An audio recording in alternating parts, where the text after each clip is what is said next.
Okay, welcome back. We start this session 2. The first speaker is Angela Santos, and she's going to speak about seismic signatures of solar and stellar magnetic activity.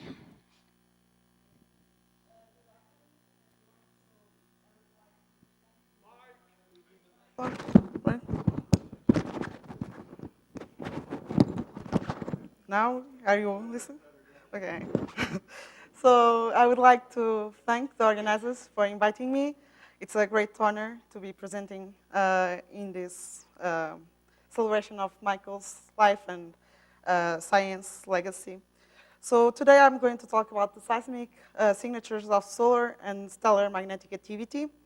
And Michael is actually a co-author in many of the works that I will going to mention, but I will focus mainly on the observational results, so I decided just to put here some of the other contributions that Michael gave to this particular field. And actually, also I would like to acknowledge the fact that many people in this room have contributed to this topic as well. So in the sun, magnetic fields affect the medium where the waves are propagating, and therefore we see the properties of the acoustic modes being affected by magnetic activity.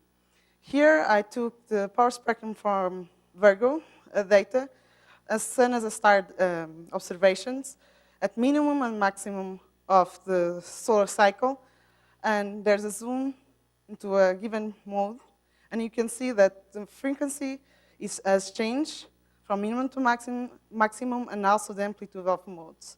So, in fact, since the magnetic activity changes with time, the properties of the acoustic modes also are observed to change in time. This plot is from Tripathi et al. 2011, and they show here the frequency shifts. So these are the average variations in the frequencies of the modes over time, and we see the frequency shifts in green varying in phase with the sunspot number in red. So activity, the frequencies of the modes increase with the increasing activity in the sun. As Savita mentioned yesterday, magnetic fields also suppress the amplitude of the acoustic modes, and we see that in the variation of the amplitudes of the acoustic modes through time. So again, solar maximum is around here for solar cycle 23, and we see a decrease in the mode amplitudes around the solar maximum. The mode line widths also change over time, and that is a reflection of the increase of the damping rates and decrease of the mode lifetimes in the sun. And this is basically average variations for the modes, but actually different modes are affected in a different way.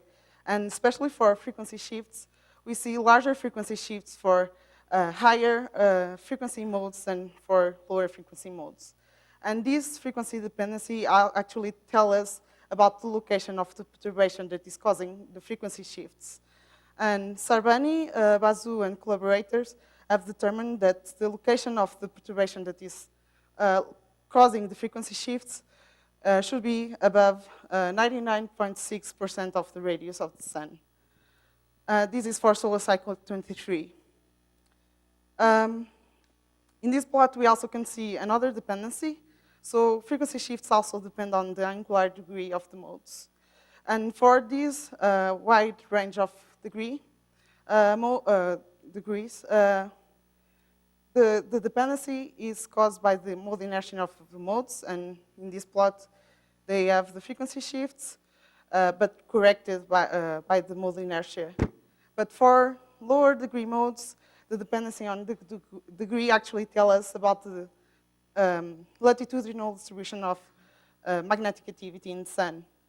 So these are the results for low degree modes from Brummel et al. For solar cycle 23. And we can see that there's a dependency with mode degree, and this is because modes are sensitive to the active regions, to the active latitudes. And we also can see here the dependence on frequency, as the frequency shifts in red are the ones for high frequency modes, while the black ones are for the low frequency modes. And later I will mention again this dependency on the degree and how modes are sensitive to the active latitudes of the stars. This is another result related with active latitudes. So this is not just for low degree modes. This is from Rachel. And she shows here the amplitude of the frequency shifts color-coded. So yellow and red are larger frequency shifts, and blue are smaller frequency shifts.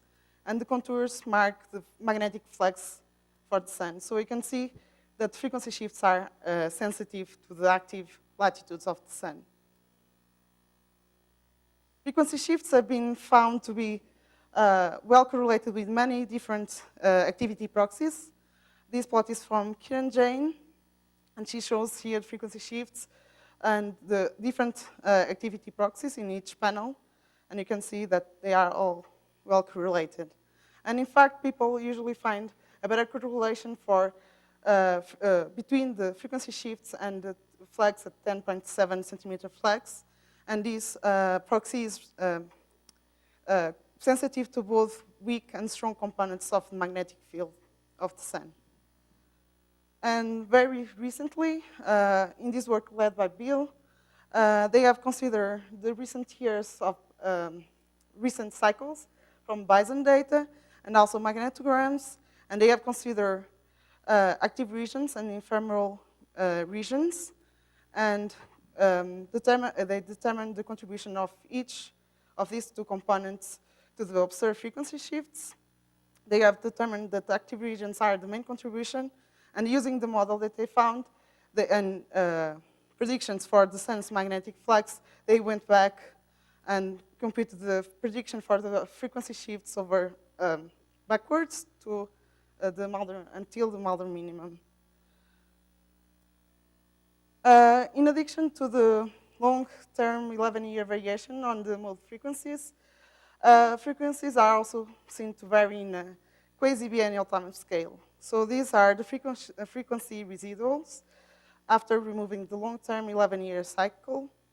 So this is solar cycle 22 and 23. And you can see this is, again, for different frequency ranges. And you can see that there's a quasi-biennial variation in these observations. And right now we have almost data for 3 full cycles.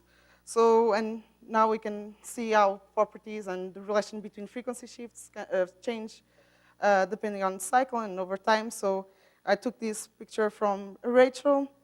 She has frequency shifts over time for the last 3 cycles, and the lines show the different stellar proxies for solar activity proxies. And we can see that the correlation between frequency shifts and the proxies change, and also the minimum of the cycles change. And I should say that Kiran has a poster number 20, about the minimum of the cycles, looking at 3 different minimum. So you should check that poster. And now, as Steve said earlier, we take advantage of the planet hunting missions, and we have all that data, and we can look at what that data tell us about stars. So the first detection of frequency shifts or activity-related variations in the mode properties, because there's also amplitudes, in a star other than the sun was made by Rafa Garcia and collaborators. They found these variations in a Corot star.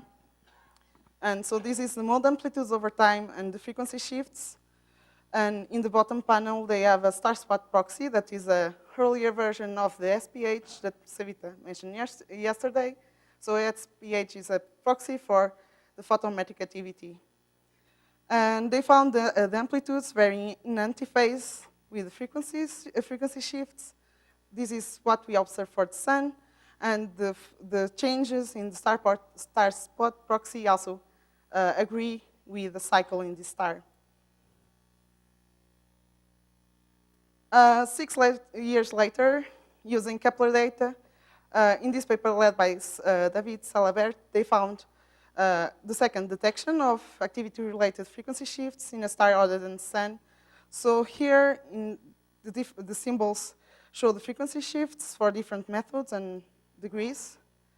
And so we can see that the frequency shifts seem to vary in a periodic phase. And since we have spot modulation in the light curve, we can also measure the photometric activity index, which is shown by the solid line. And you can see that the frequency shifts seem to vary in phase with the SPH. So this was the second detection. And I should mention also that to study frequencies, acoustic modes in Kepler data, we use short cadence, while to study the spot modulation, we use long cadence, and that's why the length of the observations is different. And right now, in total, we have frequency shifts measured for 92 Kepler solar type stars. But we don't have the same kind of data for all, but I will show two of the stars that we are able to constrain better, the frequencies. So here in this plot, I just show some of them in the HR diagram. So this is one of the stars in the sample. So in the top panel, we have the frequency shifts over time. In the second panel, we have the mode amplitudes or mode heights, and in bottom, the SPH. And we can see that frequencies vary in antiphase with the amplitudes or the heights, as we see for the sun.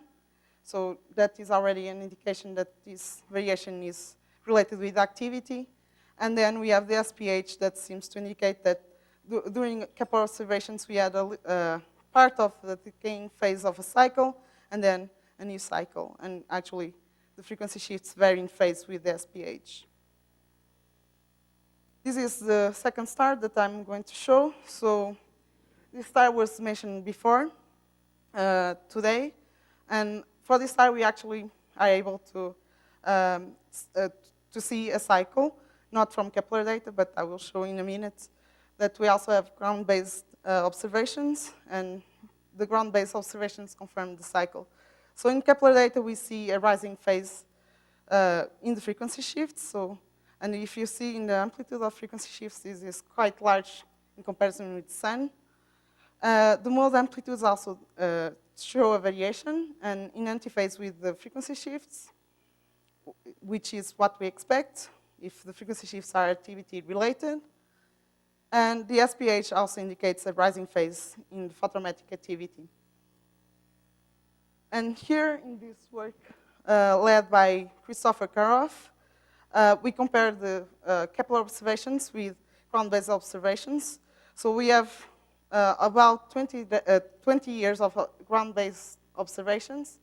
And basically, the ground-based observations showed a rising phase of activity during the Kepler observations.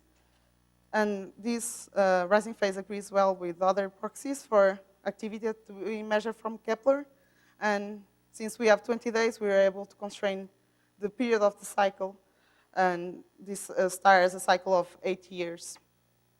Another interesting property of this star is that the cycle is the amplitude of the cycle is much larger than the amplitude of the cycle for the sun.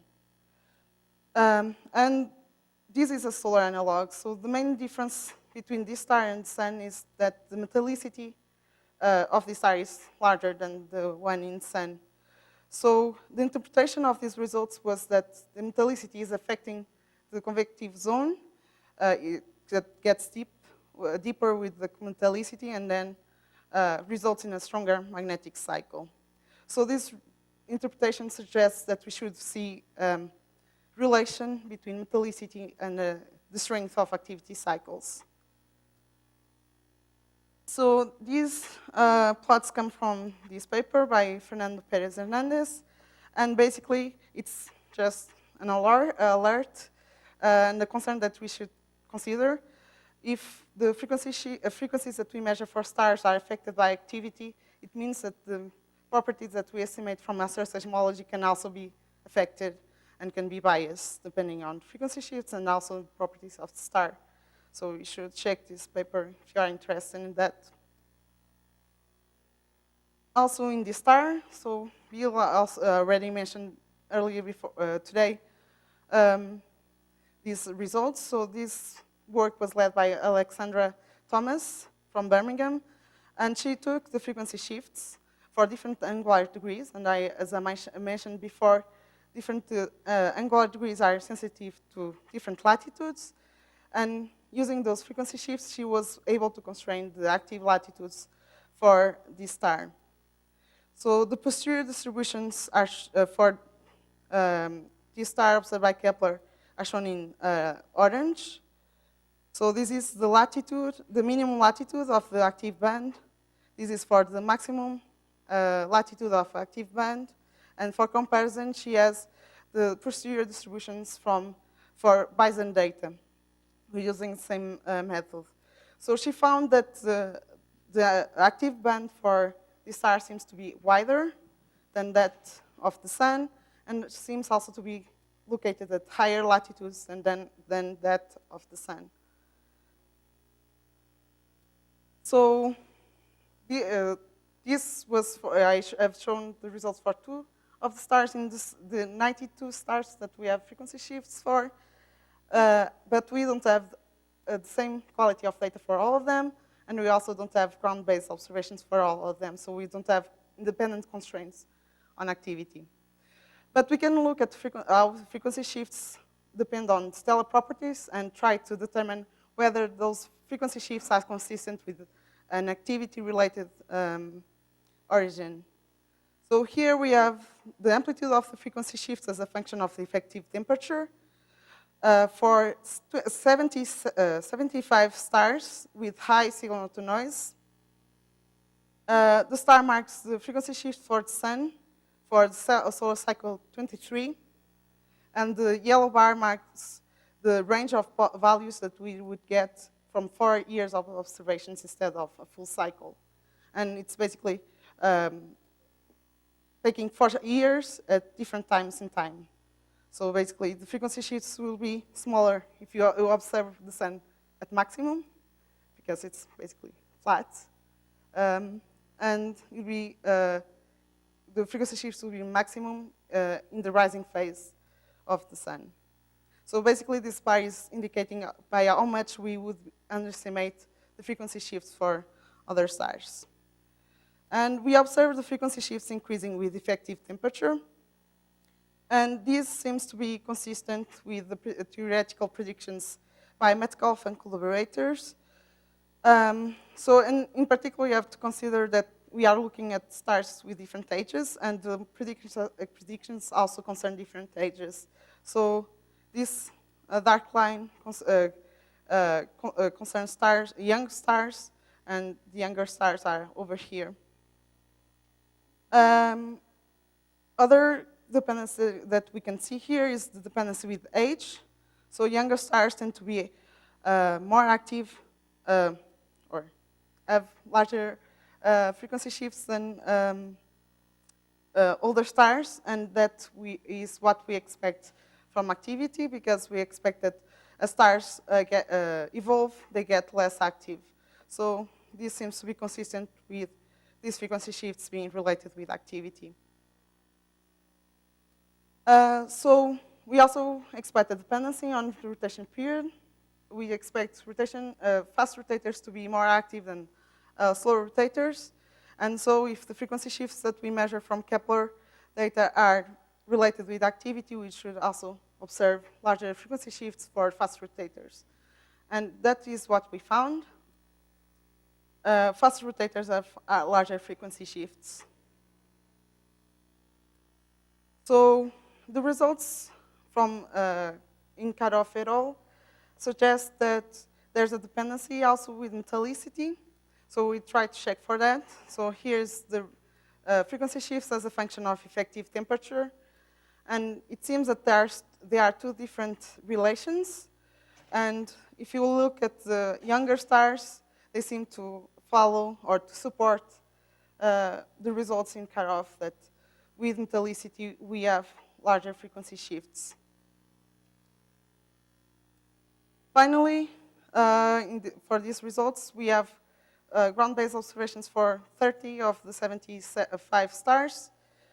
This is the comparison, so the more active stars, these are the more active stars. Over here we have the less active stars, and we also obtain, or tend to obtain, there's some outliers here, larger frequency shifts for more active stars. So all these results basically are telling us that the frequency shifts that we have measured are, or seem to be indeed activity related. So we can now start trying to learn more about these stars using asteroseismology. So Savit already showed this yesterday. So I mentioned that the magnetic activity suppresses the amplitude of the modes, and this is the SPH, the photometric activity index.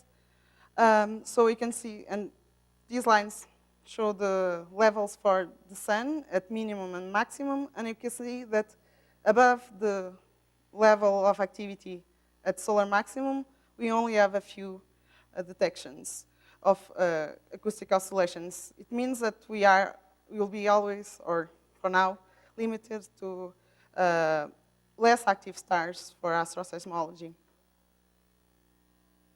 And I would like to finish by talking a little bit about what we should expect for the next years. So I think we still have things to learn from Kepler. And if you notice, all those publications with Kepler data came after the main mission was over. And I think this is an indication that indeed Kepler still has lots to teach us. So now we have TESS. TESS is not suitable or as suitable for this kind of studies as Kepler was, because for most of the stars, the time series will be very short, so you cannot see the temporal variations on in the properties of the acoustic modes. But they say that TESS will be stable for decades, so we expect that TESS will have extended missions, and hopefully we'll get long-term observations for some of the stars, so we can study activity cycles, and especially through asteroseismology for those stars with longer time series. Also, TESS will be observing the Kepler field, or is observing, I'm not sure. So it means that we can revisit stars and see what they are doing now, and maybe confirm some of the activity-related frequency shifts, or saying that nothing happened. And we also will have Plato.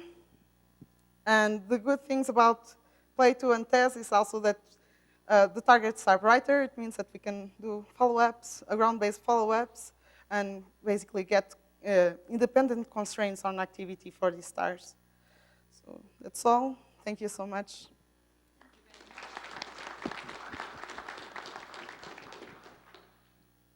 So we have plenty of time for questions and comments. Go ahead. Hi, Angela. So what's the limitations for an extended test mission? Suppose you get, only 27-day time series every year. Would you be able to measure a frequency shift cycle like that? I mean, we can measure frequencies in principle, for good stars or for the good targets, we can measure frequencies from 27 days. And if you get several 27 days, like in a few years, if they extend the mission and we observe the same stars, maybe we'll be able to see if the frequencies have changed or not. Hopefully, they will decide to have long-term observations instead of short-term observations. I'm not sure what are the plans. But yeah, I mean, from 27 days alone, we cannot tell anything about frequency shifts. We can tell about frequencies.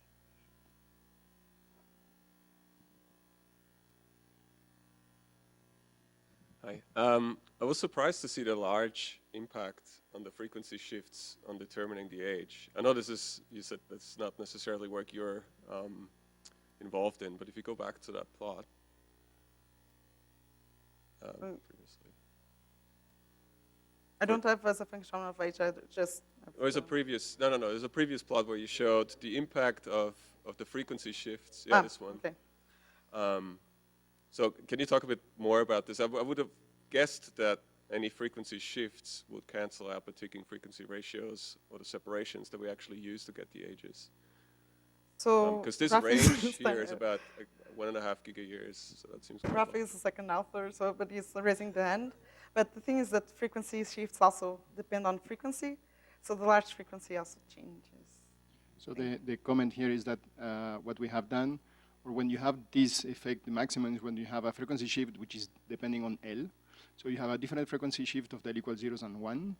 And then from there, you don't have, you cannot correct from, when you do the surface correction, you don't correct from equally the L equals 0 and 1, and that produces a bias. And depending on how the difference of the L equals 0 and 1 are the frequency shift, you have a difference in the age. So is this sort of a worst case scenario? Yeah. Okay. So we took the error bars we have from the stars and we do several simulations, and that's the worst case scenario. Thank you. Any more comments or questions?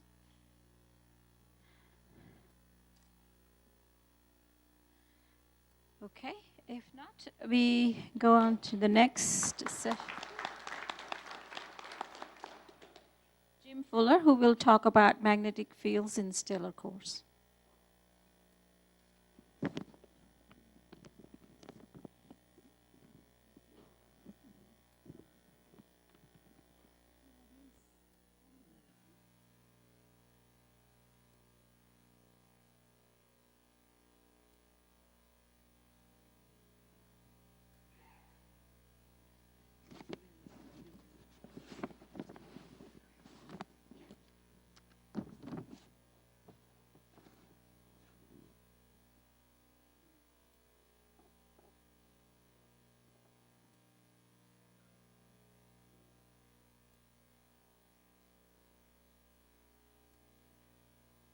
Okay, can everybody hear me?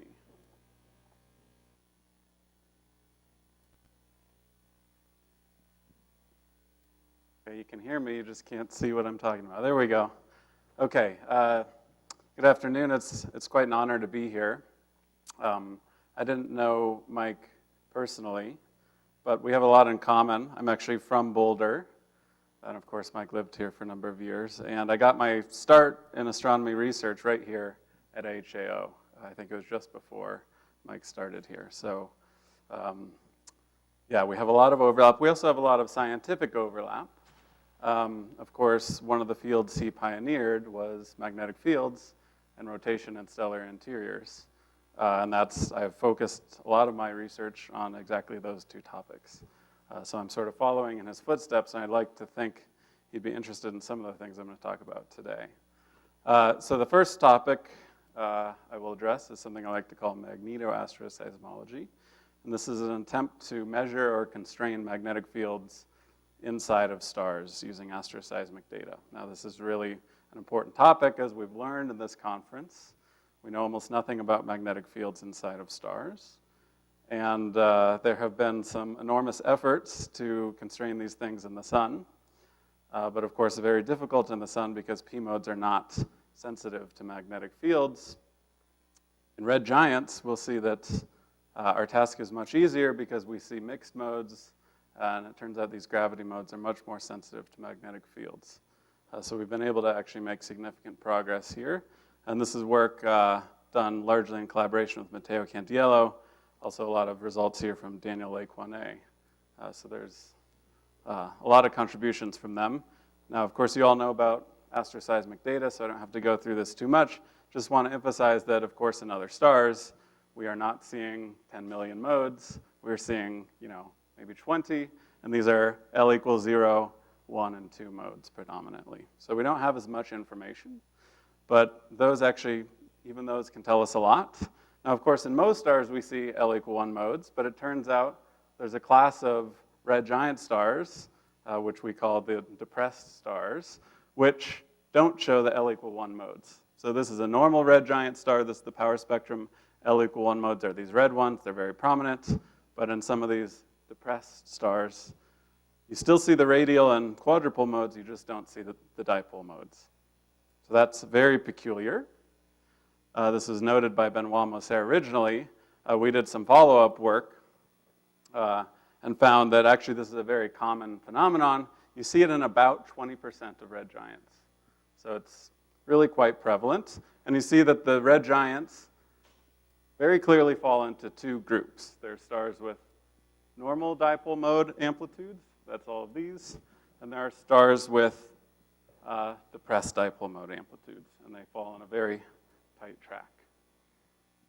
So what's going on there? So remember that in red giant stars, the modes we're seeing are mixed modes. They're acoustic modes in the envelope and gravity modes in the core. So this is a propagation diagram for one of these red giants. And you can see the acoustic mode cavity out here near the surface and the G mode cavity in here near the core. Now, you can imagine a situation where you have a wave that's partially trapped, an acoustic wave that's partially trapped in the envelope. And imagine somehow when it propagates into the core, it's somehow dissipated. So then you could think of this as a leaky cavity where you have a P mode trapped out here, and it's leaking in energy through this evanescent boundary into the core. So in that case, you can calculate basically an extra damping rate on that mode. It's very simple. It's just proportional to the transmission coefficient through this evanescent region, and it's normalized to basically, so the extra effect on the mode amplitude depends on the mode lifetime, which we can measure for radial modes, and just the sound speed crossing time, because basically you have an acoustic mode bouncing around out here. Every time it hits this boundary, it loses a little bit of energy. So that's like an extra damping effect. So you can calculate how much this should suppress the amplitude of such a mode. So it's actually quite a simple expression. You can plot this on top of the data, and you get a very nice match. So I think it's quite clear that whatever's going on in these stars is due to energy dissipation of gravity modes in their cores. You need almost total suppression or almost total damping of the G mode part of the mode in the radiative cores of these stars. There are no free parameters in this expression, so I think it's quite clear that's what's going on. And I think what's causing that damping is magnetic fields through an effect that we called the magnetic greenhouse effect, although maybe a better name is the magnetic mirror effect. So here's why magnetic fields can damp modes. So if you add in Lorentz forces, specifically the tension forces, into a dispersion relation, you get this dispersion relation for magnetogravity waves. So here's the wave number here. Here's wave frequency. VA is the alpha and speed. N is Brunt-Väisälä frequency. So you notice there's this term under the square root, which is proportional to alpha and speed squared and Brunt-Väisälä frequency squared.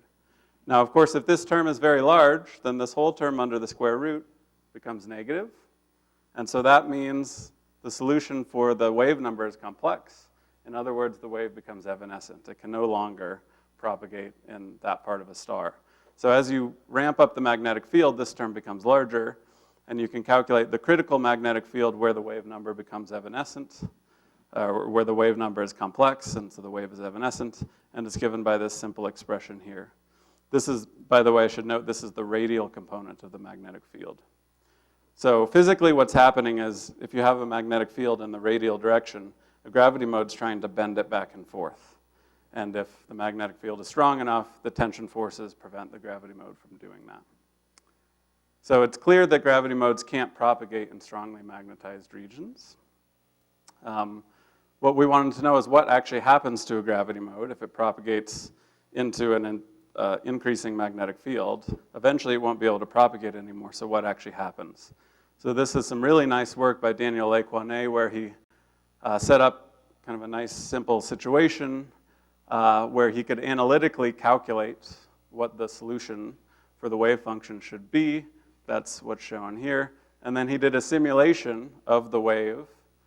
This is an MHD simulation using Daedalus of what should happen. And you can see it's basically a perfect match. To explain what's going on here is you can imagine a gravity wave going down in a star. As it goes down, its wave number increases in this simulation. And what you can show is that when there's a strong magnetic field, what happens is the wave reaches a turning point. So in this case, there's a turning point at this dashed line. The wave can no longer propagate downward, so it has to go back up. But when it gets reflected back up, it's really a refraction process. It's basically transformed into an acoustic wave, into an alpha wave.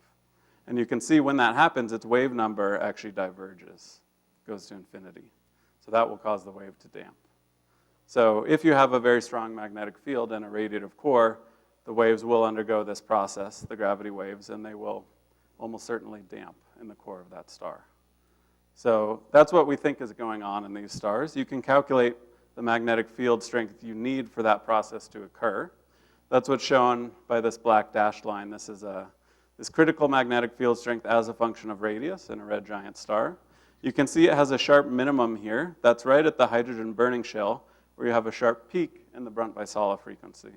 And that critical magnetic field depends on the Brunt-Väisälä frequency. So this basically tells us the minimum magnetic field strength that we need to have inside of these stars for this process to happen. And it's typically of order 10 to the 5 Gauss. It's more like 10 to the 6 Gauss on the early red giant branch, more like 10 to the 4 Gauss higher up the red giant branch, but typically of order 10 to the 5 Gauss. So that sounds like a pretty strong magnetic field, but I actually think it's quite reasonable, which I'll come back to. There's another clue as to what's going on here, which is the mass dependence of when we see this effect.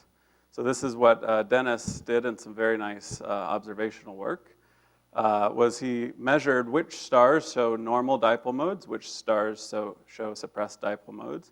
And you can see that the fraction of stars which show this phenomenon is much higher for higher mass red giants than low mass red giants. So you basically never see this effect in the one solar mass descendants of stars like the sun, but you see it in about 50% of stars greater than 1.5 solar masses. So why it's 50%, I think we still don't know, but it's certainly, you see it much more frequently in higher mass stars. And one of the crucial differences between these types of stars is that these stars all had convective cores on the main sequence, where of course the sun does not have a convective core. So our theory is that the magnetic fields that we're inferring from the asteroseismology were created by convective core dynamos in the main sequence progenitors of these red giants, and that those magnetic fields were able to survive into the red giant phase. So there have been some beautiful simulations of these kinds of dynamos by the Ash group, Kyle Augustin right there. And they find that the kinds of magnetic fields you can get from these dynamos are of order basically equipartition with the convective energy density. You can actually get super equipartition fields in rapidly rotating systems. So that can be of order 10 to the 5 Gauss on the main sequence. If that flux is conserved to the red giant branch, you expect of order 10 to the 7 Gauss in the cores of red giants. So that's sufficient to produce this magnetic suppression effect that we appear to be seeing. Now, I should say this conclusion is still controversial. So Benoit Moser has a paper where he shows that if you look closely at these suppressed dipole modes, his argument is that you still see this mixed mode phenomenon. It looks like, at least for some stars, there are these multiple peaks that still look like mixed modes. So I'd say that looks like the case here, but maybe not so much here. So his claim is that you see this in most of these suppressed stars. I think that I'm not sure everybody agrees with that conclusion. I know in conversations with Dennis, I don't think we necessarily agree with that.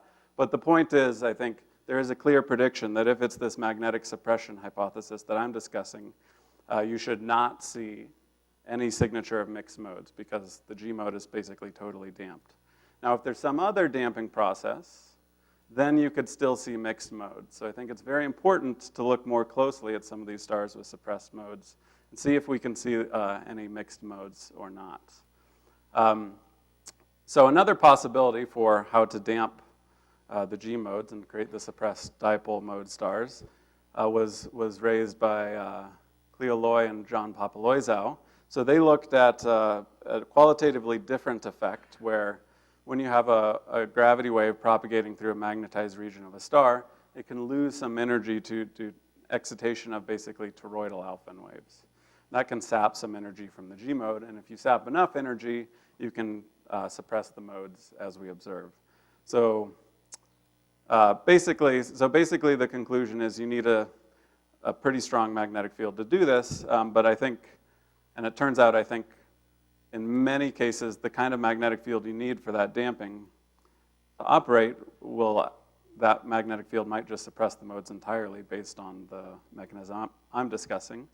An exception is if you have a magnetic field that's almost completely toroidal, so it has almost no radial component, then this damping effect can still occur, but the magnetic greenhouse effect I've discussed will not occur because that relies on a radial field. So it could be possible that you have just strong toroidal fields in these stars, and that could damp the modes. And that will still allow for mixed modes to exist, you just damp them. So I think it's still not clear exactly what kinds of magnetic fields we're seeing, but I think, at least from my perspective, it looks like we can definitely rule out strong magnetic fields in all of these stars, and I believe that all of these stars with suppressed modes have strong magnetic fields in their cores. Just the geometry is not quite clear. By the way, an implication of this work is because we don't see this effect in descendants of Sun-like stars, if we assume their magnetic flux is conserved from the main sequence to the red giant branch, then the maximum fields they could have on the main sequence are of order of kilogauss in their cores. So that, of course, that's an indirect constraint. That's actually more constraining, if you believe it, than most of the helioseismic measurements. So I think it's interesting that it looks like there are not very strong fields in the core of the sun. Okay, how much time do I have left? Okay, so the other topic I want to discuss is the spin rates of stellar cores, which is intimately linked with their magnetism. Now, of course, we have this beautiful data from Asteroseismology, and Steve gave a great introduction to all the measurements, so I'll skip through that pretty fast. Basically, what the data is showing is that for these red giant branch stars, their cores rotate with periods of about 10 days with some scatter. This is orders of magnitude slower than predicted by any kind of model, just including known hydrodynamic angular momentum transport prescriptions. So those are clearly ruled out. I'd say the next best model are these ones with this Taylor-Sproit dynamo, which I'll discuss in a second. Even those are over-predicting spin rates by about a factor of 10. But it's clear that the cores are also rotating 10 to 100 times faster than the surfaces of these stars. So there is a lot of differential rotation. This plot's a little misleading. Many stars are slower rotating, and their curve at constant angular momentum would be up here. So there is a lot of differential rotation inside of these stars. So some of the work I've done is reinvestigating this pioneering work by Hank Sproit on the Taylor-Sproit dynamo. And the idea there is that if you have a weak magnetic field in a star and you have differential rotation, that magnetic field will get wound up by the differential rotation into nearly toroidal horizontal field loops, similar to the type I was just discussing that could exist in red giant cores. So eventually there's an instability called the Taylor instability where these nearly horizontal field loops slip sideways. Now, that linear instability is well known. The nonlinear saturation of that instability is still not very well understood. So in the picture of the Taylor-Sproit dynamo, the argument is that we know the growth rate of the instability, which is about an alpha n frequency divided by rotation frequency, alpha n frequency squared. So there's some nonlinear damping, and when that balances the linear growth rate, that's when the instability saturates. You can basically calculate an energy budget for the instability. The rate at which energy is put into the toroidal field by shear is equal to the shear times rotation rate times radial component of the field times toroidal component of the field. And so what Sproit does is he sets this equal to basically this damping rate times the magnetic energy density. So in the work we did, I think, so we reinvestigated this whole process. Our fundamental disagreement, I think, with this result is that you can dissipate the energy in this sort of large-scale background toroidal field. The instability creates a small-scale field, and it's easy to damp energy out of a small-scale field that has a large wave number. But it's very difficult to see how energy can get damped out of a large-scale field by an instability. So we investigate this process, and we argue that basically there's a nonlinear cascade whose energy that causes the nonlinear damping. and the rate at which energy is dissipated is proportional to basically the size of your magnetic perturbations. So that's the energy, that's the damping rate. So then you set, basically, you do the same energy balance calculation, but what we argue is that it's really the energy, the perturbed magnetic field that's being damped in this magnetic cascade. So this means you have less energy damped per unit time by this instability. You have less magnetic energy cascading and dissipating. And so that means the magnetic fields can grow to larger amplitudes before the instability saturates. And that means if you calculate a Maxwell stress at saturation, we predict that it scales with this critical ratio, rotation rate divided by Brunt-by-Sola frequency squared, whereas Sproit was predicting rotation divided by Brunt-by-Sola frequency to the fourth. That's a very important difference because this ratio is about 10 to the minus 3 or 10 to the minus 4 in red giants. So it's a big difference. Although I should say what's also important is the level of shear you need to maintain this instability we're predicting is lower. And that is very important for determining the rotation profiles in the red giants. So here's some comparison of this model with the data. So here are measurements of red giant cores and clump cores and white dwarfs from asteroseismology. The curves are models. So the black line is the core rotation rate of a model with the Taylor-Sproit prescription. The red line is a model with this updated prescription. You can see it's predicting rotation, core rotation periods about a factor of 10 times larger, which are much closer to the observations. So I think it's at least an exciting possibility for potentially explaining these astroseismic measurements. So it's looking, I think, better than previous models, although it doesn't prove this model is correct. Another interesting aspect of these predictions are we're predicting a rotation profile that looks like this, where basically almost all the shear is concentrated at this spike in Brunt-by-Sola frequency near the hydrogen burning shell. There you have a very large composition gradient, and that's really important for determining the level of shear inside of the stars, according to this theory.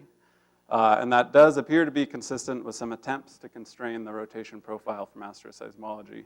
But these inversions are quite difficult from the data we have. So I'd say this is a possibility, but it's not clear this is what the rotation profile actually looks like. So comparing this model with the white dwarfs that Steve showed earlier, we are getting pretty close to typical white dwarf rotation periods of a couple days.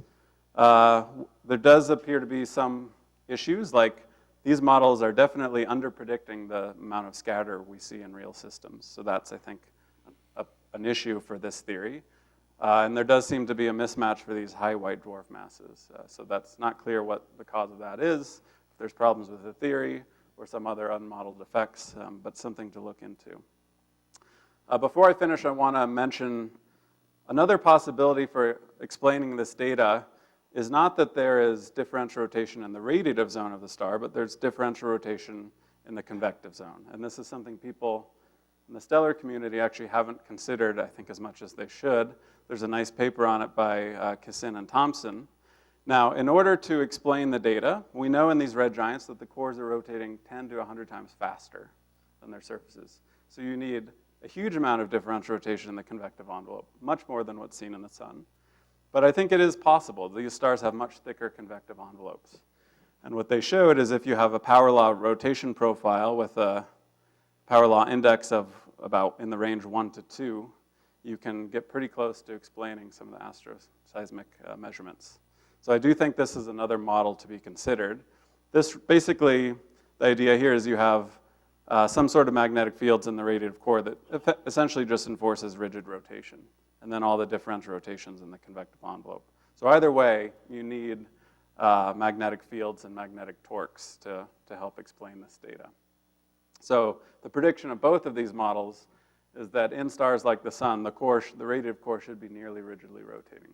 So that's definitely a prediction I would make for the inner 20% of the sun, is that it's rotating at the same rate as the rest of the core. Okay, so to wrap up, we think we see magnetic fields in red giant cores directly from asteroseismology, And I think they're also essential to explaining the rotation rates that we're measuring in these stars. So it's a very interesting interplay, but still lots more physics to be learned in the coming years. Thank you.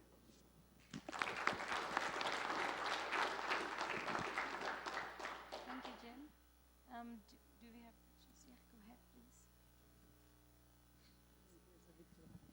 please. Okay. Yeah, that works.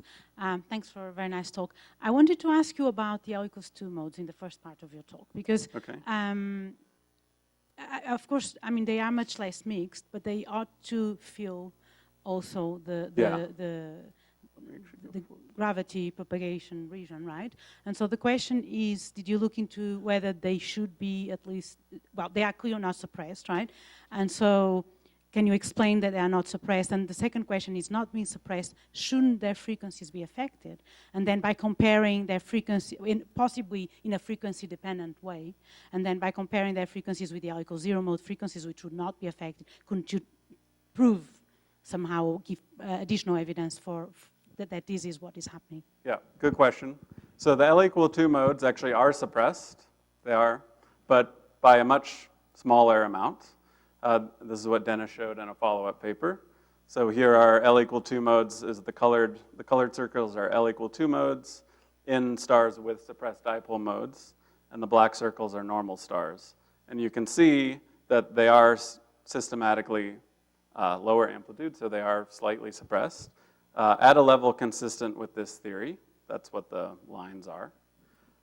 So we do see that they are suppressed at the level we'd expect.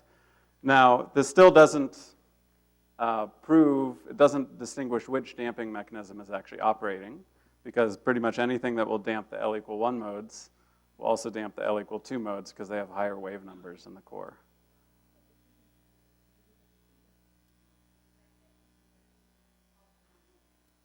So according to our theory, basically the frequencies are just determined by the acoustic cavity because there's no more power coming out of the gravity mode cavity. So the frequencies would essentially just be the acoustic mode frequencies of the P mode cavity for both the L=1 and L=2 modes, according to our theory. Now, Benoit Moser did argue in his paper that he can see bumping, this bumping phenomenon, due to interaction between mixed modes through the evanescent region. That's right, it does, yeah, so we think it fundamentally changes the eigenvalue problem. Yep.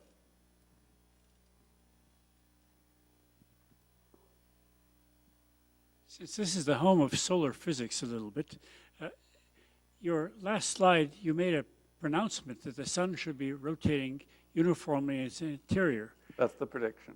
It's not much of a prediction. I mean, No, the others not a hard previously have prediction. said, like Nigel Weiss and Leon Mestel, that if you had even a Gauss field, one Gauss field, Yeah. it would be very difficult to maintain anything else. Right. So what's your prediction based on?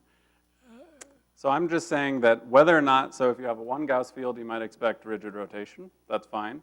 I'm saying even if you start out with a lower magnetic field, you'll have this Taylor instability, and that will produce enough angular momentum transport that you reach a nearly rigid rotation anyway. So I think it's very hard, for me at least, to think of a model, including magnetic fields of any strength, where you don't have nearly rigid rotation in the sun's core. I think this is relevant. Magnetic fields, magnetic regions on the surface of the sun are strong absorbers of P modes. Our understanding of how this happens is, I think, related, although it's very different. They're very strong, that is, they absorb P modes something like about 100% in a single wavelength. But the condition is that the beta is close to unity. I think in your case it's far from unity, but you have a much greater volume over which to over which the absorption can act. Yeah, I don't think it's a volume effect, and again, it's not really an absorption, it's really a refraction or a wave conversion that's important. So for the gravity modes, when they interact with the field, they get converted and are forced to travel back outwards as alpha waves. And so it is a different physical effect. But in that interaction, I'm supposing, now this is where I may not understand, that their coherence is destroyed so they don't have the Helios or the stellar seismic signature that they would if there were no magnetic field. So I would say there's two parts. There's first the conversion into alpha waves, and then there's the fact that those alpha waves will have a very short wavelength as they propagate back out. That will cause them to dampen, that will destroy. So I think it is a damping effect, not just a loss of coherence effect, although both could play some role. Paul Kelly and Tom Bogdan have worked a lot on this, and that sounds very similar. Yep. Again, conversion to Yep. alphane modes and therefore disappearance from the Yep. acoustics. Yeah, there's a lot of nice work on that in the context of the sun's chromosphere and corona on that wave conversion. And this is similar physics, but in stellar cores. So some of the parameter ranges are very different, but some of the physics is related. Yeah, so I read a lot of those Callie's papers on wave conversion in the corona.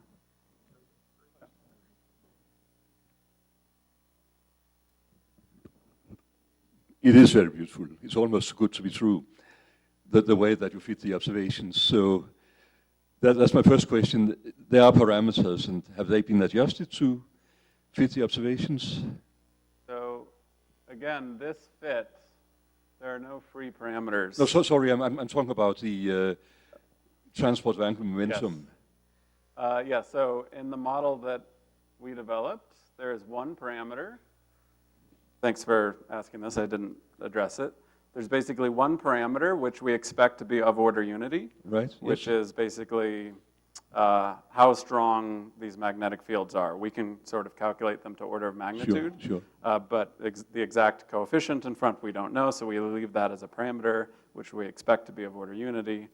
And for that parameter equaling 1, we get a pretty good match to the data. So, okay, perfect. So I'd say it's certainly plausible. Yeah. Yeah. So the second point is in two parts, really. In principle, you should be able to develop this mechanism in 3D simulations of the interior to get the instability and saturation. Yep. And there were attempts to do that with the original Hengst-Breit model by Jean-Paul Sarn and others, and they found that the instability didn't exist. So do you see that as a potential problem for your work? I think they found that the instability does exist, but how it saturates and whether there's a dynamo loop is still very controversial. So like I said, the nonlinear saturation, any kind of dynamo, all that I think is still not well understood and is controversial. And I'm actually working with a postdoc at Caltech to try to do some simulations of the Taylor instability. It's very difficult instability because you need buoyancy, you need rotation, you need shear, you need magnetic fields. It needs to be in 3D. So it's not trivial, but we're working on it.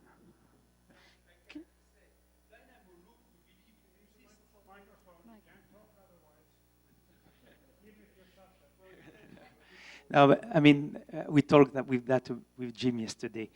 What we found with Jean-Paul and Stéphane was that the way Hengst-Breit was describing the dynamo loop in a radiative interior was incorrect. So we just said how you could theoretically close the loop. So it's through a correlation between the fluctuation of the velocity and the magnetic field.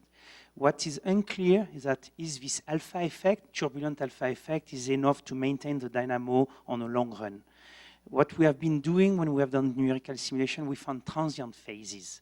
So it grows, it decays, it grows, it decays. And we are discussing with Jim, maybe there are ways to maintain it depending on how your diffusivity, Reynolds number in your simulation. But at that time, when we published a paper in 2007, so already 12 years ago, we were not able to reach a Reynolds number that were triggering the dynamo, but we were seeing reconstruction of rebuilding of the field, but not enough to compensate diffusion. So it's unclear.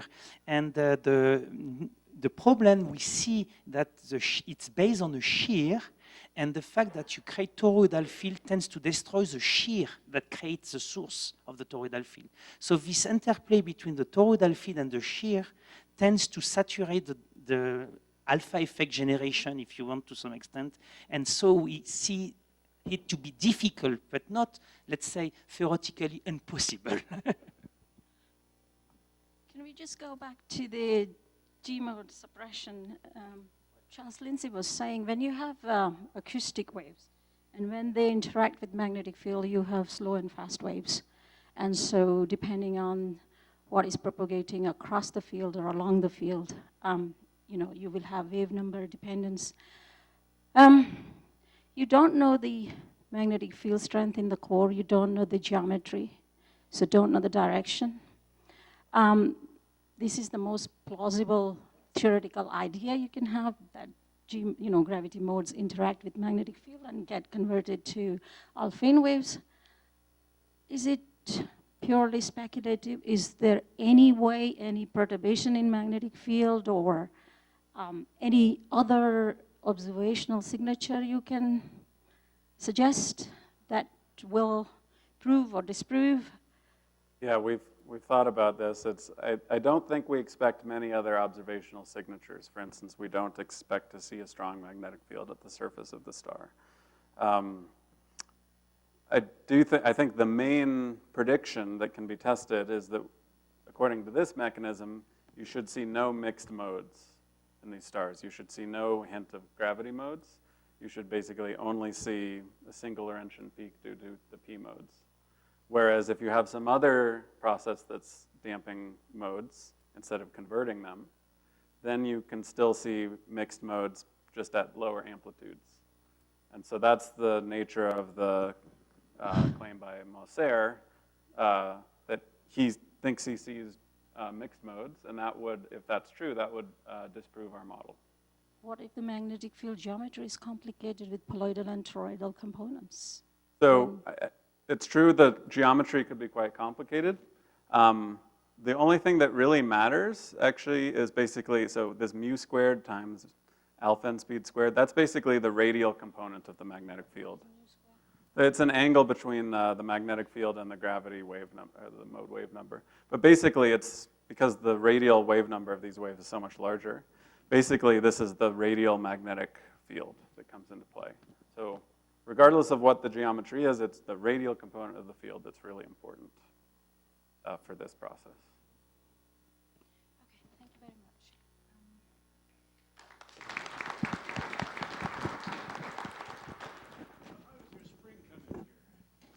Oh, well, I forgot to do my demo where I show a magnetic field getting stretched back and forth. Thanks, Jim. So the next speaker is Lisa Beignet, and she's going to talk about the impact of fossil magnetic fields on dipolar mixed modes.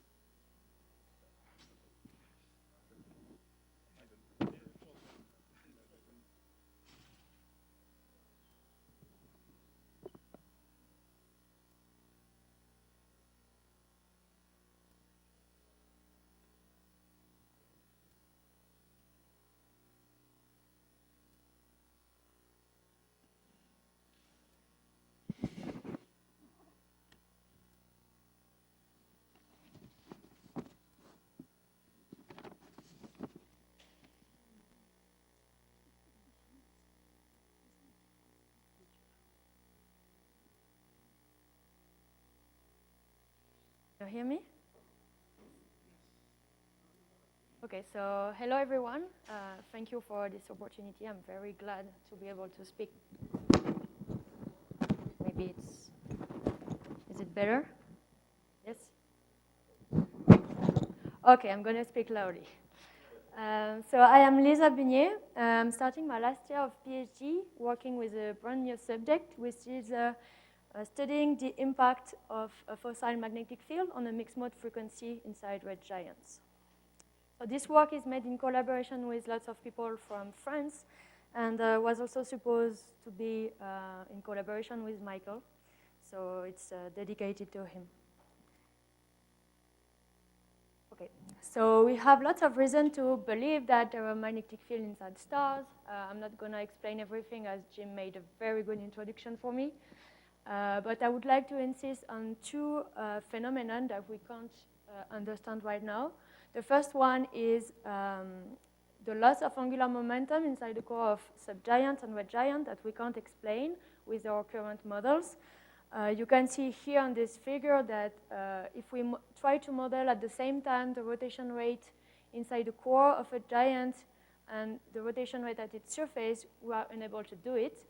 The dashed line here represents the core rotation rate and the surface rotation rate that we should be able to modelize. So we have a big order of magnitude. We are higher in our models.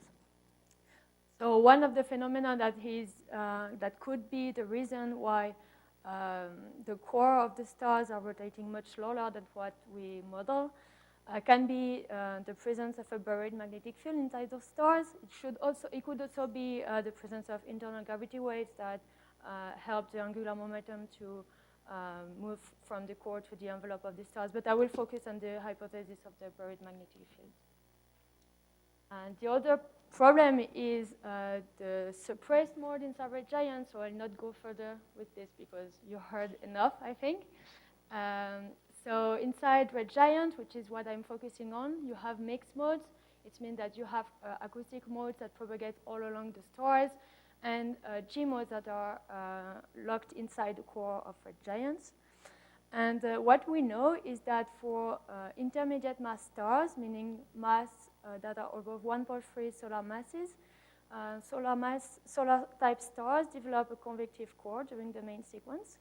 This convective core could create a fossil field by the dynamo mechanism, and this fossil field could persist through the red giant phase if it was created during the main sequence.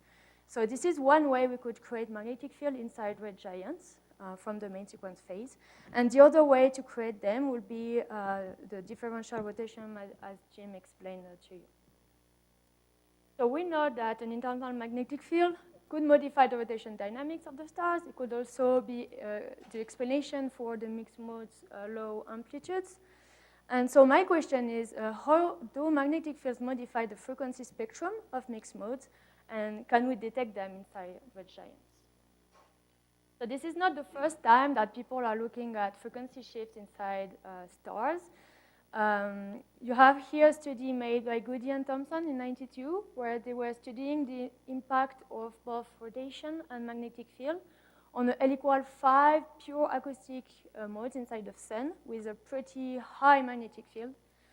And they found out that if we take one acoustic mode of L equal 5, then it will be split into 11 components because of rotation and magnetic field. So there has been lots of study about it. This is not the only one, but they are mostly focusing on pure toroidal or pure polaroidal magnetic fields that are made theoretically with simplified geometries, and they also focus on pure acoustic modes. In my case, I want to study red giants. It means that I have to consider mixed modes instead of pure acoustic modes. And also, I would like my field to be as realistic as possible.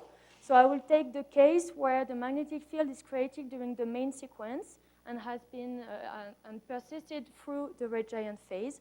And in that case, it has been shown that in order for a fossil field to be stable and to persist, it has to be relaxed, and it means that it has to have a poloidal and a toroidal component. So I will take that into my model. So first, I will model a red giant. So all along this presentation, I will focus on this star, which is an early red giant of 1.5 solar mass. And so I model this star. I model its mixed mode frequency with Misa and gyre. And then I will perturb this equilibrium state by adding a small rotation rate and a poloidal and toroidal magnetic field trapped inside the core.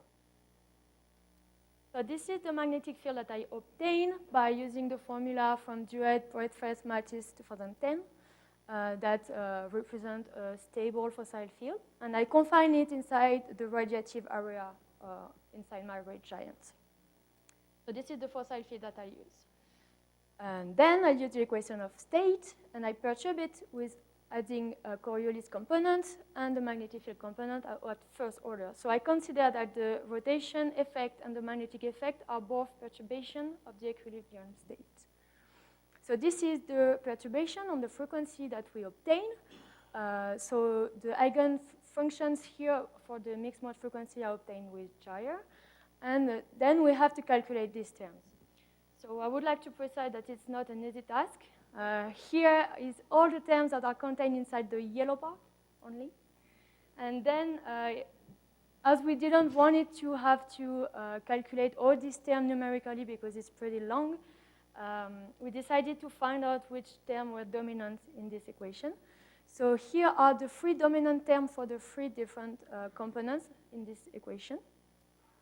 And I will also take an approximation, which is a solid body rotation inside this star that I took at 0.7 microhertz in order to be coherent with the rotation rate that we can observe inside the core of red giants. And so first, let's have a look at the magnetic splitting and shifting of the modes. So this will be that term, the integral of the yellow part over the blue part. So it represents the frequency that has been splitted by the magnetic field minus the original frequency of the star that has been modeled by each other. And in that case, what you can see is that for m equals 0, this is the red line here, you have a small shifting of the modes but from a magnetic field that is 1.5 10 to the power 5 gauss. You have the same thing when increasing the magnetic field here. And the green line here is over the blue line. It means that the components of m equal 1 and minus 1 for the modes overlap. So this is what we obtain when considering only a magnetic field. The effect is that all the frequency will be split into 2 components, m equals 0 and m equal 1 and minus 1 that are overlapped. And both will have an impact to shift the mode at higher frequency than before. Then we can add the rotational effect, which will be to split the modes into 3 components, that is well known, with a splitting that corresponds to half the rotation rate, approximately.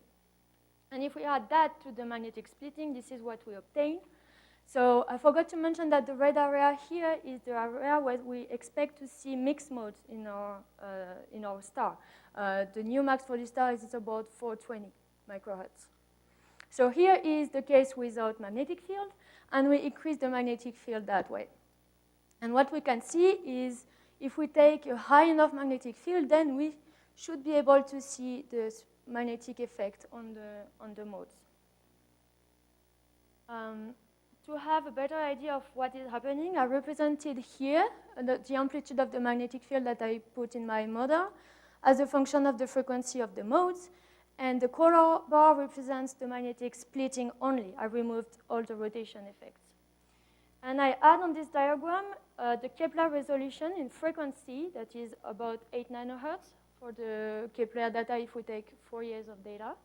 It means that if we lie beyond that curve, the effect of the magnetic field would be undetectable on the frequencies.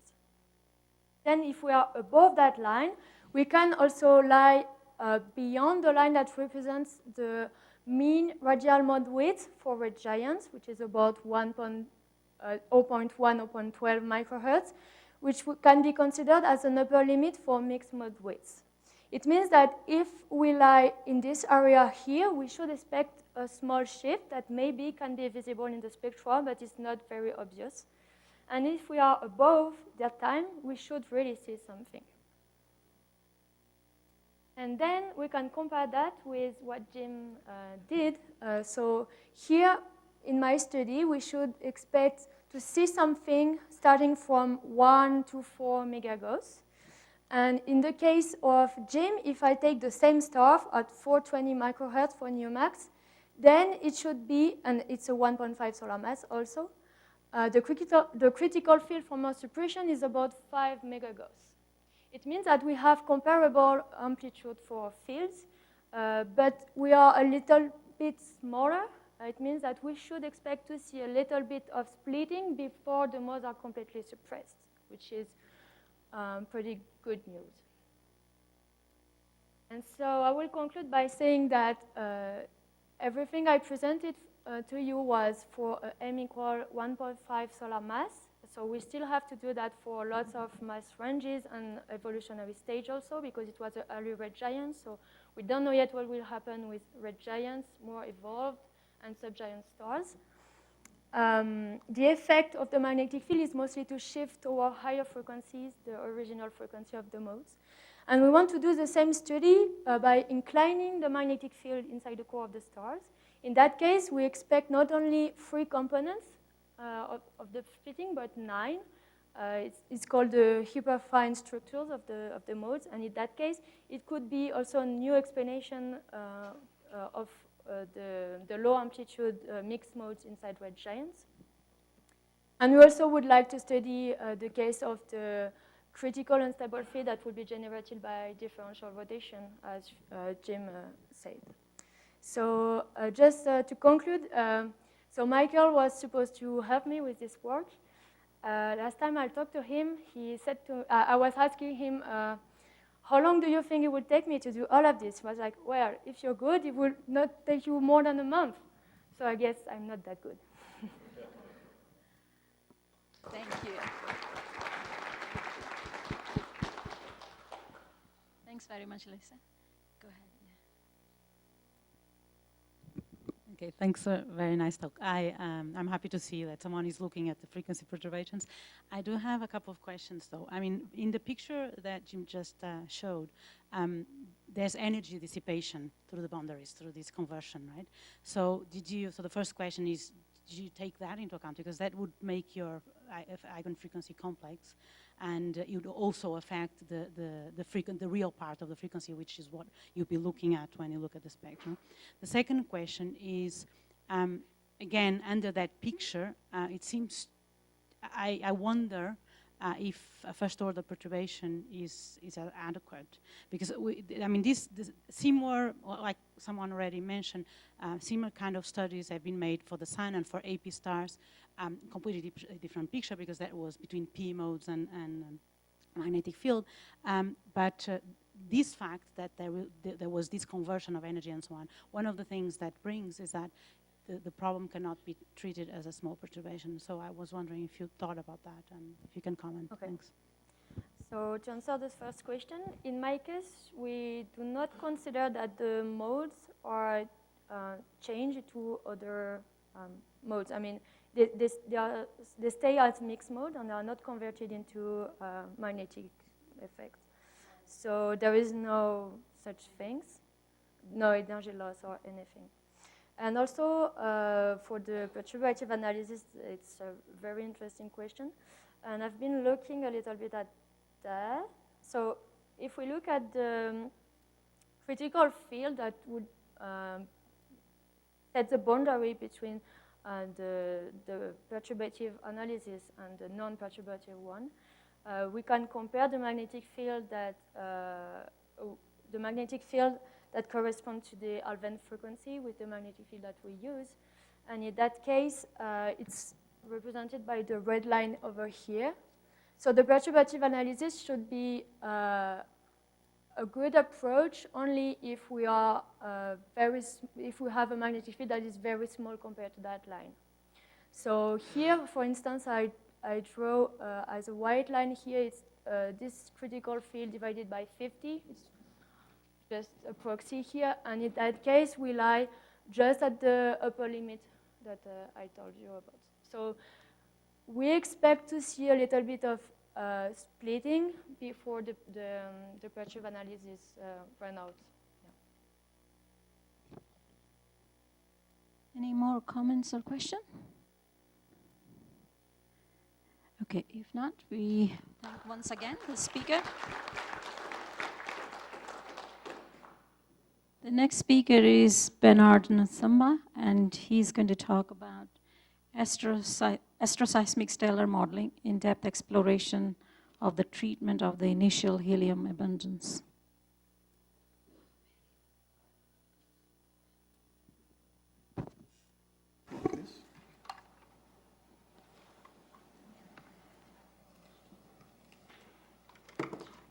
Does this go here?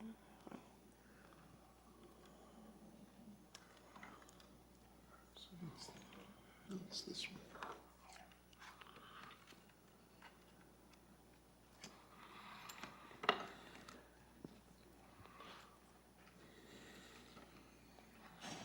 Okay, lasers here. All right, thank you.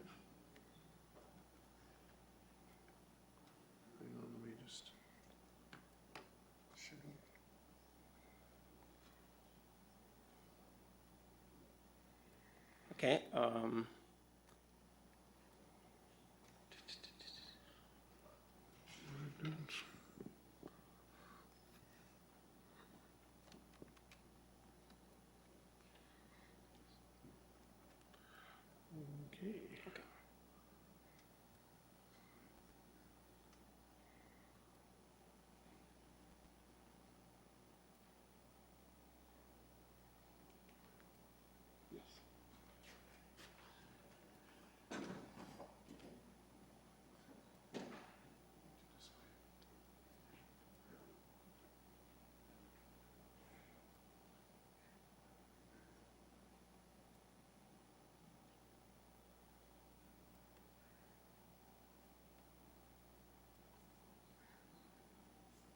Oops. Yes, I have. Yeah.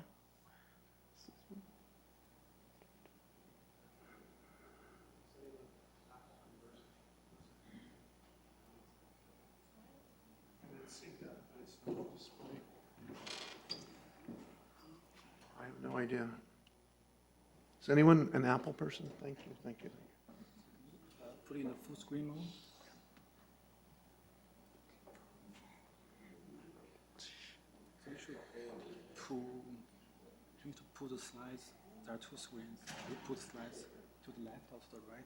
Ah, there we go. Thank you. But I don't Make it full screen.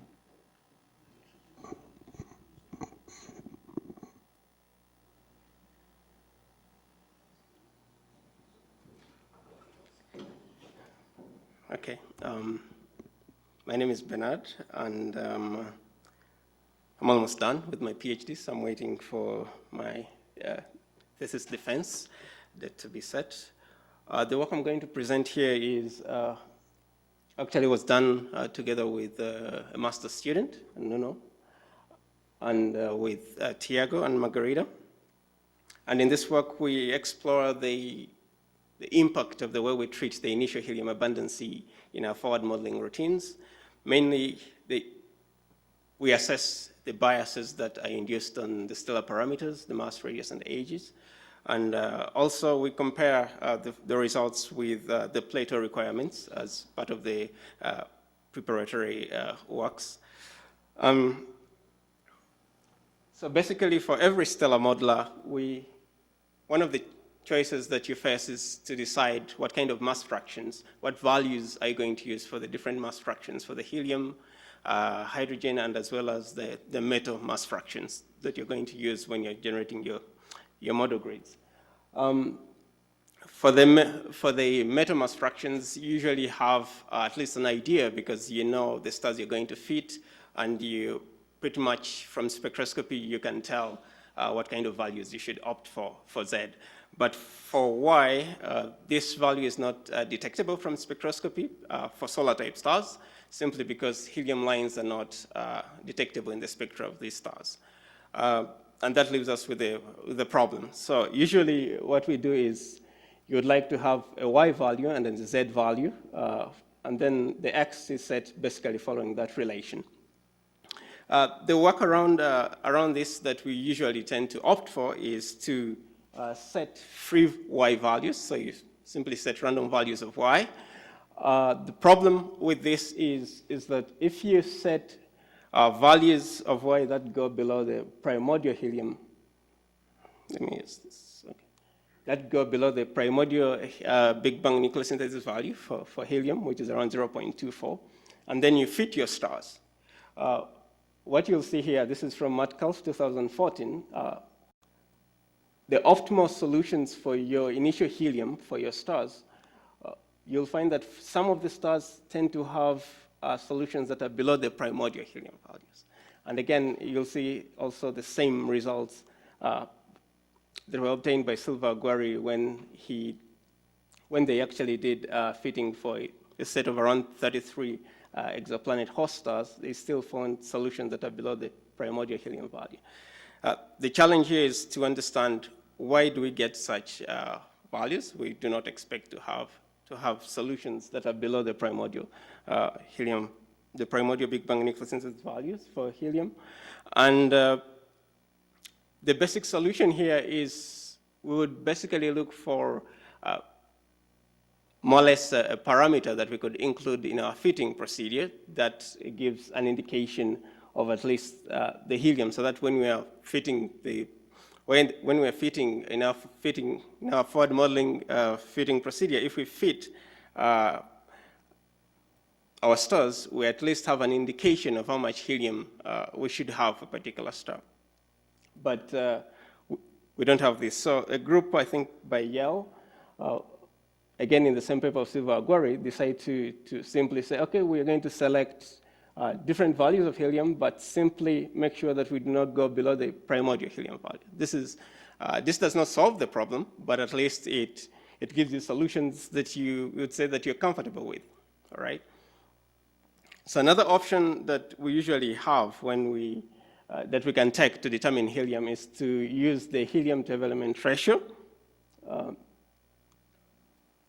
which is through the galactic chemical evolution law, whereby for a given value of Z, if we anchor this relation to, again, the Big Bang nucleosynthesis value, we can determine Y if we know the ratio of dy dz.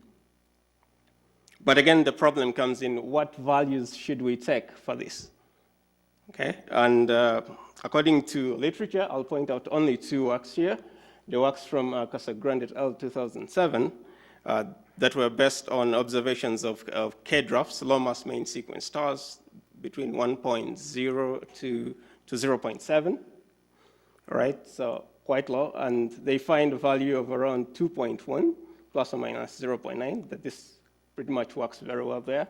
And then works from Basu find that were actually based on the sun. They do predict values that fit well the sun to range between 1.7 to 2.2. And there are other works that give a range of values. But overall, we find that acceptable values tend to range between 1 to 3. But most recently, when we were doing some of the works regarding some of the Plato work package that is led by Aldo, we found that if we do a solar calibration, actually, and we try to determine this value, there are possibilities of having values that are below 1. Actually, we found a value of around 0.7. And this varies depending on the mixtures and the physics that you actually use in your modeling procedures. So the motivation for this work basically explores how the choice of the helium to element ratio here affects the parameters that you derive, the mass, radius, and age, how that impacts, what kind of biases do we get. And to do this, we decided to construct a stellar grid and make sure that the grid is uniform as possible and only varying in the choices of the helium to element ratio. So we choose two values of 1.4 and 2.0. We do not do any calibrations at this point. And then we choose a range of mass and Z, and as well as the mixing length. In our grid, we include diffusion for stars that are below 1.1 solar mass.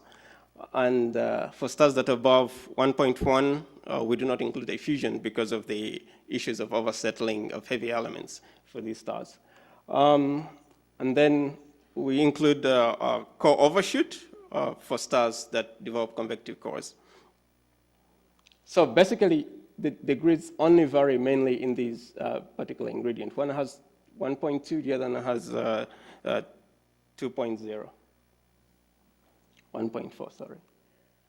Our target stars are basically the best, Kepler stars that we basically have from the legacy sample stars. We have seismic data that is available by Lund et al. 2017.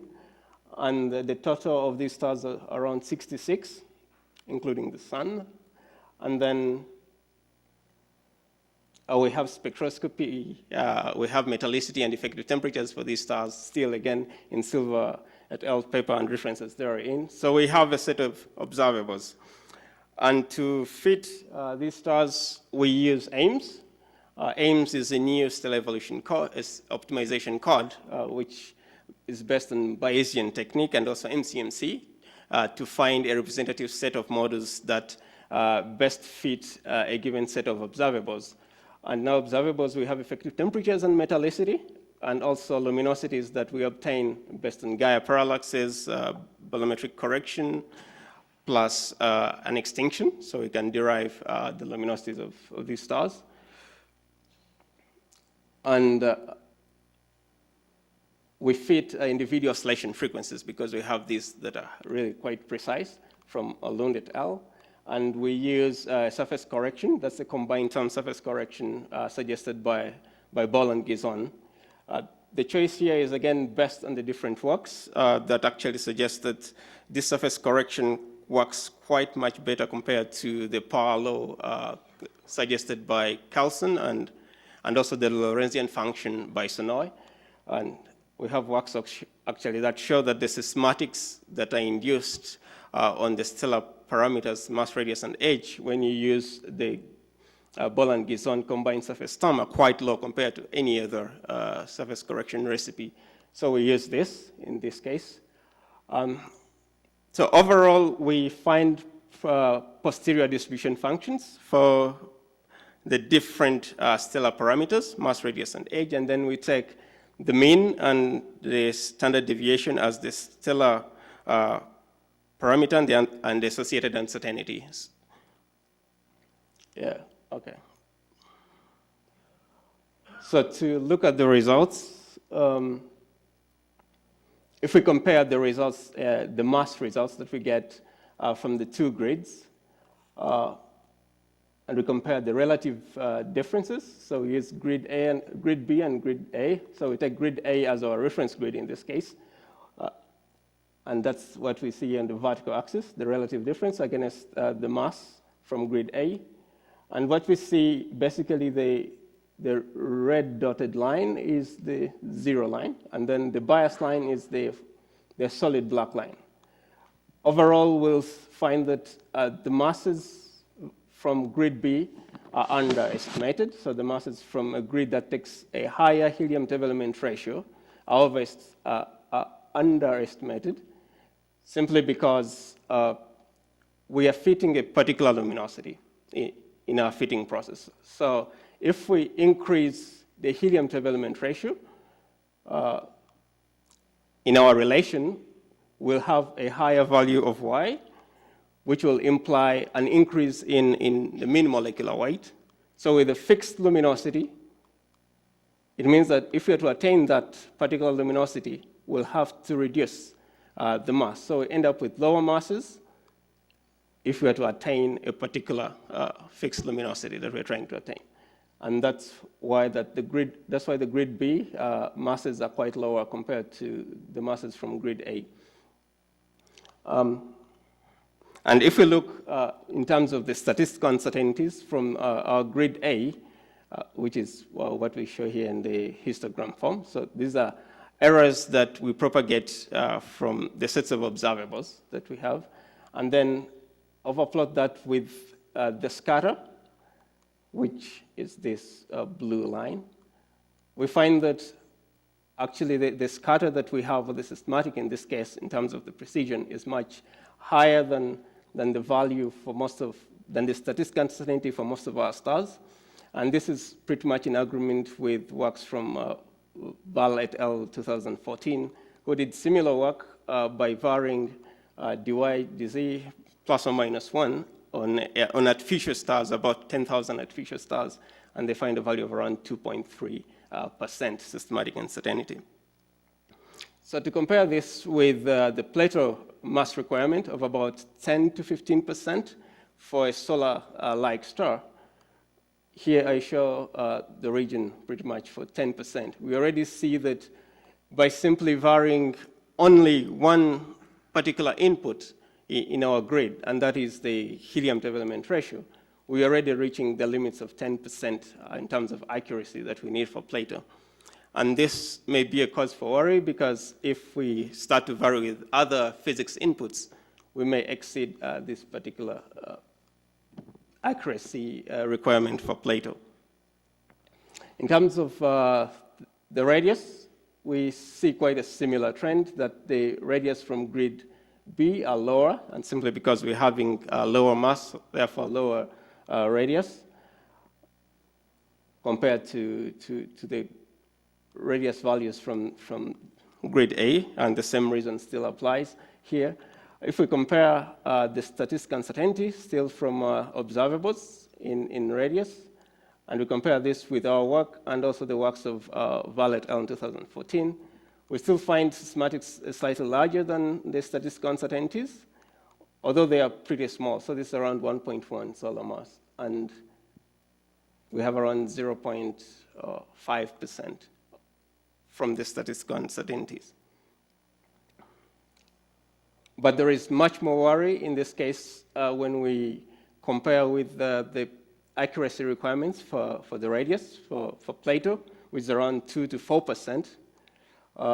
And I show here 2% in purple here, solid line, and then the 4% in dotted line. We already see that we are already occupying, exceeding the region for the 2%, implying that if we started to play around, say, with diffusion or other mixing processes, it will be tricky for us to attain this accuracy requirement from Plato. The edge, this is, again, very sensitive to different inputs. So the edge is, if you vary any mixing process, you'll have a direct impact on the edge. But what we see here, again, relative difference in the edge, it looks like we have very good agreement here, but the scatter is already around 13%, so pretty much larger. And if we compare this to statistical uncertainty, it's really very large. This has to be taken into account every time someone varies a grid based on the helium development ratio. So to look at the Plato requirement in the edge, we're already in the limits. So in case we vary anything else in this case, it will be pretty much hard for us to attain an accuracy of 10% for solar-like star.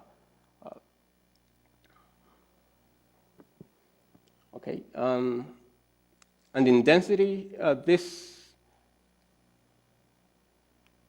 for the density, we find a very good agreement, which is not surprising because we are fitting frequencies, and density will be highly dependent on the frequencies that we are fitting. And we find a systematic, basically, of around 0.7%, really negligible in this case, in my opinion. So we have no worries in density, but with mass and radius, there is a problem there. So to finish, I'd say that we find biases in radius and mass when we vary the helium development ratio. And the point is, as we go higher in the value of the helium development ratio, we end up with lower masses and lower radii. We end up with systematics that are larger than the statistical uncertainties of around 2.6 to 1.1%. And then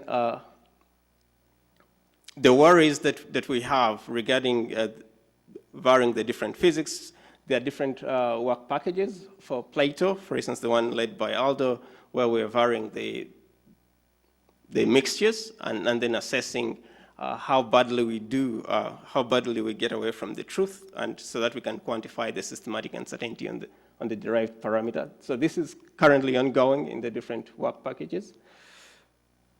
And the other part of this work that's also ongoing is to extend the enrichment ratio. Here, we only chose 1.4 and 2. But as I told you earlier, we have already agreed where we did a solar calibration, and we find values that are below 0.7, much lower than the acceptable region of around 1 and 3. And also we hope to set Y free and also see how that plays around in terms of the impact on the mass and radius, and as well as the edge. The other option is also to look at the helium values that we obtain using glitches. There already works by Vilma, at least for a subsample of our stars, where they have helium values, and we would like to compare those with our optimal values to see how different they are. So that's it. Thank you very much.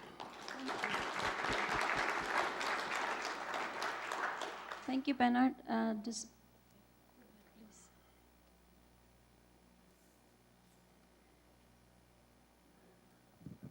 Very nice work, thank you. Have you looked at correlations between helium abundance and the amplitude of the surface effect and the mixing length? I suspect there are correlations. Yeah. Okay, we have not explored this, but I think the correlations that we usually know, that I know about, is between helium and mass, right? That there's a degeneracy there, but we haven't looked at the mixing length. It will be worth looking at, yeah. Could you go back to like maybe the first plot or second one where you showed the initial helium abundance? Yeah, let's go a page or two down. Yeah, that one there. Yeah. Are those 1 sigma R bars on the right-hand side?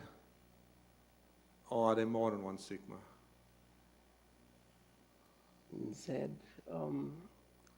Because I'm not so sure, but I think they're 1 sigma. Then why do you care that some of them are below the cosmogenic one, I mean the initial one, by 1 point some sigma? I mean, that's just noise.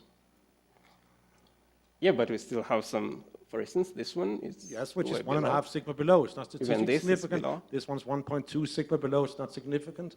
So I don't see anything there that indicates that you have any points that are below by anything that's enough to be worried about. If you have 2 sigma or 3 sigma point, I'd say, oh, okay. But the worst you have is 1.4 or something like that.